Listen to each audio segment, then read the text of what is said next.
Olá, é muito bom contar com você no nosso programa novamente. Portanto, estamos começando o programa Sociedade Destaque. Fica aí.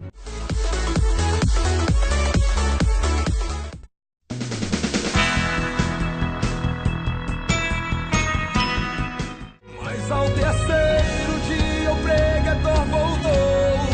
Por isso o culto do Calvário nunca terminou. O pregador voltou. O culto não tem fim. Ao brado do leão, o inferno se calou. Judas se levantou e o adorou. Silêncio nunca mais.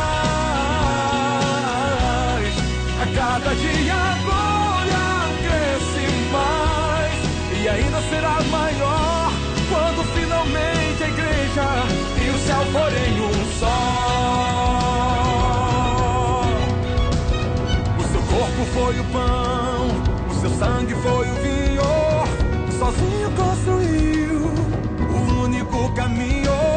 No auge da carreira de Jesus, ele realizou um culto lá na cruz. Quantos queriam vê-lo do madeiro descer? Quantos queriam ver o pregador morrer? E quando o seu coração parou, assim pensaram, o mestre fracassou. Mas ao terceiro dia o pregador voltou. Por isso o culto do Calvário nunca terminou. O pregador voltou. O culto não tem fim. Ao brado do leão, o inferno se calou. Judas se levantou e o adorou. Silêncio nunca mais.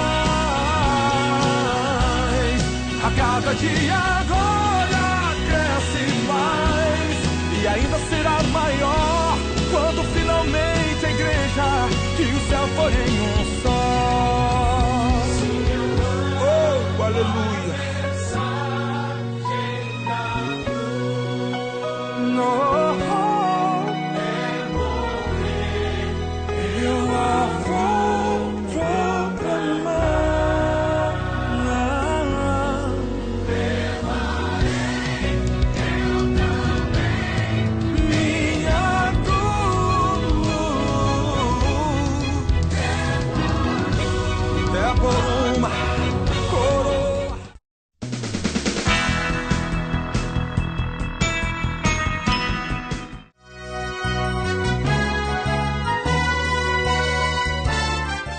Meus amigos, meus irmãos, se você tiver com a sua Bíblia aí, queira abri-la comigo e fazer uma breve leitura.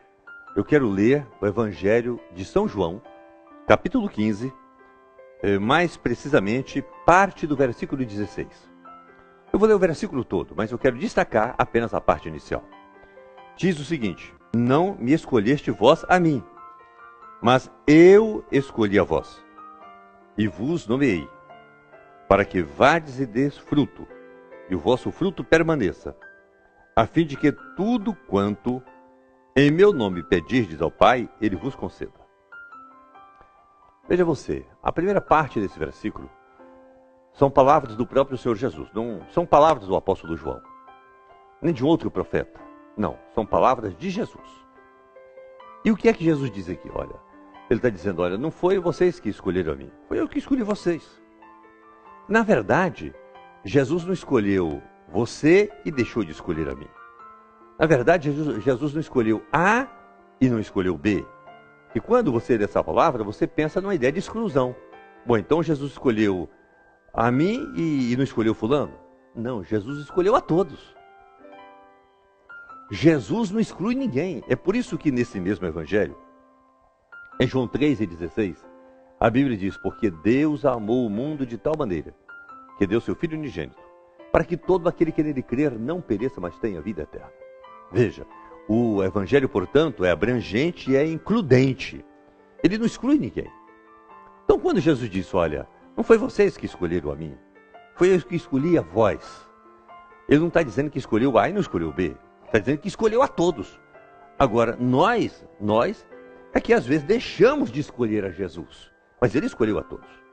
E é interessante aqui nesse texto porque ele diz, olha, eu escolhi vocês e escolhi com propósito. Eu escolhi, não foi por acaso. Eu não escolhi apenas para o meu deleite. Eu não escolhi apenas para o meu prazer. E Jesus está dizendo, eu escolhi você para que você vá e dê fruto. Há um propósito de Deus. Se você se percebe escolhido pelo Senhor e serve ao Senhor, entenda, há um propósito de Deus na sua vida, nesta vida aqui. Ele disse, olha, escolhi para que você vá e dê fruto. Você não pode ser uma pessoa ociosa no reino de Deus. Você não pode ser uma pessoa omissa no reino de Deus. Você não pode ser uma pessoa indiferente no reino de Deus. Não. Você precisa realizar algo no reino de Deus. Isso significa dar fruto. Crente que não dá fruto, pessoa que diz que é cristã e não dá fruto, ela não realiza nada, certamente é uma ausência de Deus. E uma das formas de você dar testemunho para si mesmo de que você é cristão, que você tem comunhão com Deus, que você serve a um Deus vivo, tremendo, eterno, é realizando frutos. E o que são os frutos? São obras. O bem que você realiza, o bem que você faz a alguém, o bem que você faz a outrem. Há muitas coisas que nós podemos fazer como cristão, nessa concepção do amor, da inclusão, de alcançar as pessoas, que significa frutos. Você tem muito para fazer para Deus. Ele te escolheu. E te escolheu para produzir frutos. E é interessante que o próprio Jesus diz, olha, e frutos que não sejam frutos vãs, que não sejam frutos sem consistência. Olha só o que ele diz. Para que vades e deis fruto, e o vosso fruto permaneça. Esse fruto, esse trabalho seu, essa obra sua, ela tem consequência. Ela não é uma mera fantasia, uma ilusão. Não, você produziu um trabalho, você produziu uma obra, não é? Você realizou um fruto, produziu um fruto e ele permanece. Ele teve consequência, ele criou uma marca, não é? Que Deus te abençoe, que você tenha essa compreensão de que ser cristão, ser crente, ser evangélico, servir a Deus, significa também crer no Senhor, mas essa crença tem que implicar em obras, em trabalho, em fruto. Que Deus te abençoe.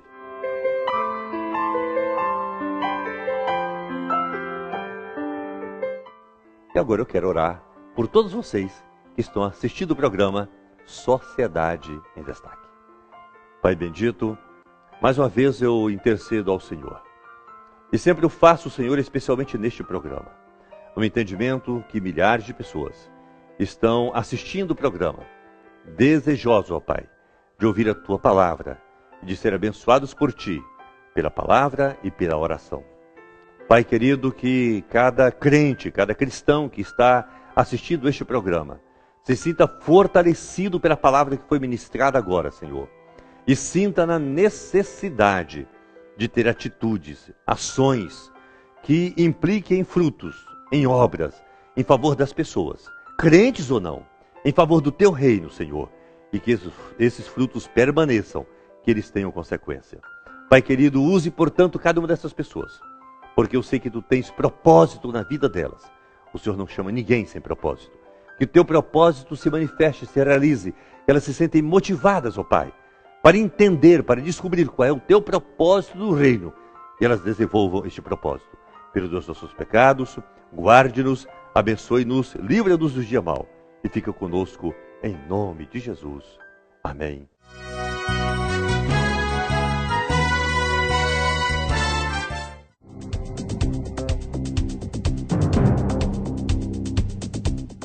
Olha, agora eu quero conversar com você sobre um assunto interessantíssimo e que diz respeito principalmente aos trabalhadores brasileiros. O Congresso Nacional e o governo federal vai tratar da reforma trabalhista. E esse assunto tem assustado muita gente. Gente que fica insegura, principalmente trabalhadores, sem saber exatamente o que pretende o governo federal. E outras pessoas maldosas, pessoas de má fé, tentando criar dificuldades, vender mentiras para criar uma inquietação em meio aos trabalhadores. Eu já vi, por exemplo, pessoas colocarem nas redes sociais, principalmente gente do PT, enfim, olha que a reforma trabalhista do Michel Temer, do Congresso Nacional, é para acabar com o 13º, é para acabar com as férias, é para acabar com a licença maternidade, daí por diante. Mentira! Quem diz isso não é que está mal informado, está de má fé. Mente de má fé para poder confundir as pessoas e criar um ambiente adverso, em que se não possa avançar, não possa modernizar a legislação trabalhista brasileira. O que se pretende, eu já conversei com o presidente Michel Temer, já conversei inclusive com o ministro do Trabalho, Ronaldo Nogueira, que é meu amigo particular, não se pretende mexer, alterar direito de trabalhadores. O que pretende é modernizar a legislação, é aperfeiçoar, é tirar travas que estão dificultando os empreendedores, por exemplo. E nada de tirar, subtrair direitos dos trabalhadores.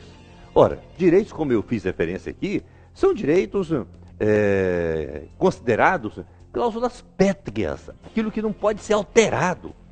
Não é concebível alguém que seja de inteligência mediana, alguém que tem um mínimo de formação, acreditar que nós vamos discutir uma reforma trabalhista que vai propor acabar com o 13º, com férias, com licença maternidade, licença paternidade, com hora extra. Isso não existe.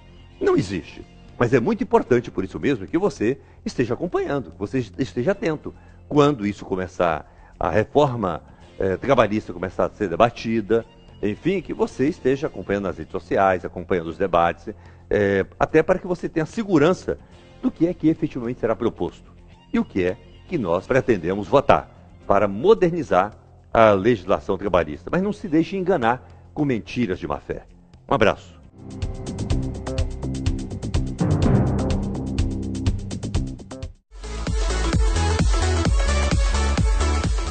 Estamos chegando ao final do nosso programa e a mim cabe agora agradecer a cada um de vocês que tem nos prestigiado com a sua audiência. Olha, muito obrigado, que Deus abençoe e até o próximo programa, se Deus quiser.